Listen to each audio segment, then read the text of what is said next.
बहुत बहुत शुभकामना मेरे प्यारे बच्चों। आज हम 13वां पाठ चल रहे हैं, सरिता का जल। सरिता का जल अर्थात नदी का जल। नदियां हमें जीवन में आगे बढ़ने की प्रेरणा ही नहीं देती बल्कि जीवन भी देती है। प्रस्तुत कविता में नदी की उत्पत्ति तथा उसके जीवन में लालन पालन में योगदान को अत्यंत सुंदर ढंग से चित्रित किया गया है। यह कविता गोपाल सिंह नेपाली जी का है।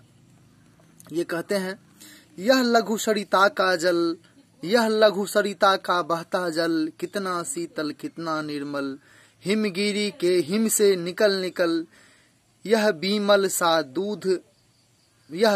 दूध सा हिम का जल। ये छोटी सी सरिता का नदी का जल, बहता हुआ जल कितना शीतल है और कितना साफ है, कितना स्वच्छ है। हिमालय से निकलकर, हिमगिरी अर्थात हिमालय से निकलकर यह स्वच्छ साफ दूध सा जल है। ये इसका रखता है तन में इतना बल, यह लघु सरिता का जल। इसके शरीर में इतना बल है कि वह किसी भी बाधाओं को पार करके आगे बढ़ जाता है। निर्मल जल की तेज धार करके कितनी श्रृंखला पार, बहती रहती है लगातार, गिरती उठती बार बार।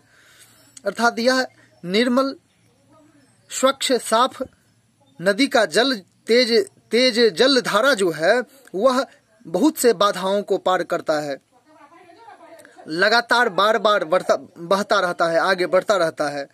कितनी ही बार वह उठता है, नीचे गिरता है, फिर भी आगे बढ़ते जाता है। करता है जंगल में मंगल, यह लघु सरिता का जल। यह लघु सरिता का जल जंगल में मंगल लाता है।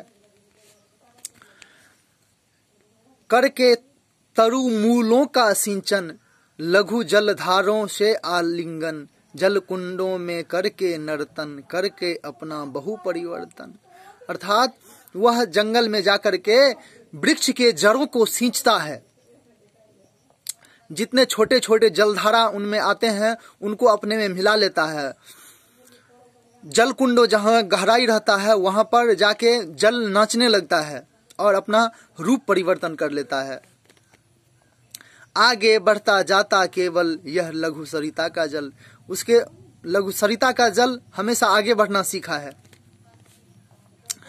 मिलता है इसको जब पथ पर, पथ रोके खड़ा कठिन पत्थर, आकुल व्याकुल दुख से कातर, सिर पटक पटक कर रो रो कर, करता है कितना कोलाहल, यह लघु सरिता का जल।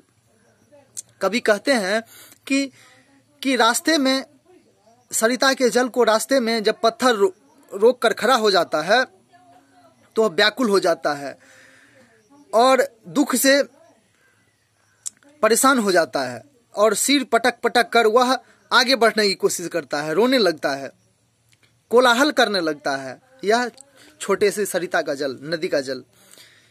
कितना कोमल कितना वत्सल, रे रजनी का वह अंतः स्थल। यहाँ कवि कहते हैं कि सरिता का जल कितना कोमल व्यवहार का होता है और कितना वत्सल होता है। वत्सल का अर्थ होता है जो पिता के समान होता है, माता के समान होता है, पालन पोषण करने वाला। जो पिता अपने पुत्र से प्यार रखता है उसको वत्सल बोलते हैं। कि वह कितना कोमल है, कितना वत्सल है। रे रजनी का वह अंतःस्थल, कि वह जननी का अंतःस्थल, वह माता का हृदय के समान, वह माता के हृदय के समान कोमल है। जिसका यह शीतल करुणा जल, ये नदी जो है वह माता के समान व्यवहार करता है। बहता रहता युग युग अविरल, यह नदी का जल जो है वह लगातार बढ़ता रहता है, अविरल युग युग तक बहता रहता है। गंगा जमुना सरजू निर्मल, गंगा जमुना और सरजू के निर्मल धारा है यह लघु सरिता, छोटे से लघु सरिता का जल, छोटे से नदी का जल।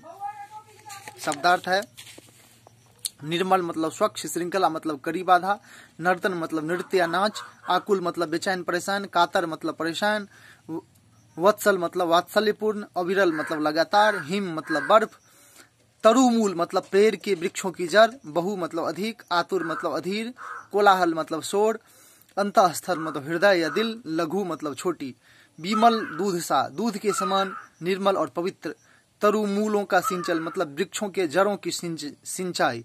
धन्यवाद प्यारे बच्चों।